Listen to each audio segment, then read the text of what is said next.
ತೀರ್ಮಾನ ಮಾಡ್ತಾರೆ. ಎಷ್ಟು ಜನ ಪ್ರಮಾಣ ವಚನ ಸ್ವೀಕಾರ ಮಾಡ್ತಾರೆ ಸರ್? ಎಷ್ಟು ಜನ ಪ್ರಮಾಣ ವಚನ ಸ್ವೀಕಾರ ಮಾಡ್ತಾರೆ? ಈಗ ಅದು ತೀರ್ಮಾನ ಮಾಡಬೇಕು. ನೀವು ಮಾಡ್ತೀರಾ? ನಾನು ಮಾಡೋಕ್ಕೆ ಯಾರಪ್ಪ? ಅವ್ರು ಹೇಳಿದ್ ಮಾಡೋದು.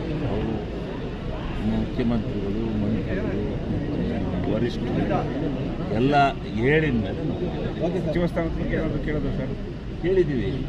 ಹೋದ ಸಾರಿನೇ ನಮ್ಮನ್ನು ಪಾರ್ಟಿ ಕರ್ಕೊಂಬರ್ಬೇಕಾದ್ರೆ ನಿಮ್ಮನ್ನು ಮಂತ್ರಿ ಮಾಡ್ತಿದ್ದಲ್ಲ ಕರ್ಕೊಂಬರ್ತೀವಿ 3 ಜನ.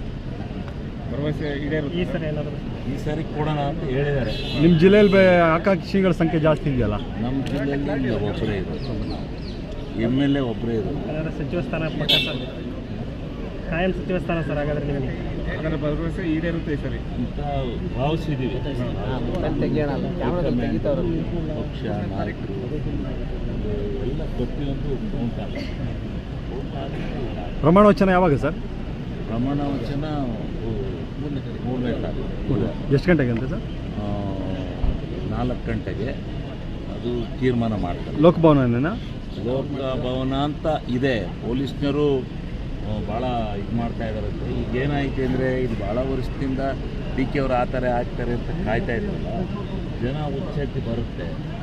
ಆವಾಗ ಇಲ್ಲಿ ಟ್ರಾಫಿಕ್ ಕಂಟ್ರೋಲು ಮತ್ತೊಂದು ಆಗ್ಬೋದು ಅಂತ ಹೇಳಿ ರಾಜಭವನದಲ್ಲಿ ಸರಳವಾಗಿ ತಗೋಬೋದು.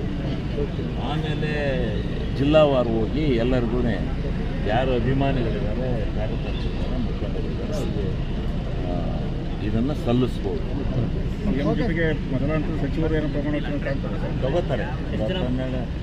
2 ಹಂತದಲ್ಲಿ ಮಾಡಿದರೆ ಫಸ್ಟ್ ಒಂದು 2 ಜನ ತಗೋಬೋದು. ಇದು ಏನು ಹೇಳೋಕ್ಕಾಗಲ್ಲ. ಹೈಕಮಾಂಡ್ನವರು 4 ಜನ 5 ಜನ ಈಗ ಅವರೆಲ್ಲ ಸೇರಿ ಸಿದ್ದರಾಮಯ್ಯವರು ಹೈಕಮಾಂಡ್ ಅವರು ಪಾರ್ಟಿಗೆ ಇದು ಮಾಡ್ಬೇಕಲ್ಲ, ಅವರು ಸಾಧ್ಯ ಅವರು ಇವರು ಜೊತೆಯಾಗಿ ಹೋಗ್ಬೇಕು. ಆಮೇಲೆ ಹೈಕಮಾಂಡ್ನಿಂದ ಅಲ್ಲಿ 2 ಜನ ಬರ್ತಾರೆ. 4-5 ಜನ ಖರ್ಗೆ ಜನ ಸೇರ್ಕೊಂಡು ತೀರ್ಮಾನ ಒಳ್ಳೆದಾಯ್ತು. ಬಹುದೇನು ನನ್ನ ಸಾಯಿದೆ.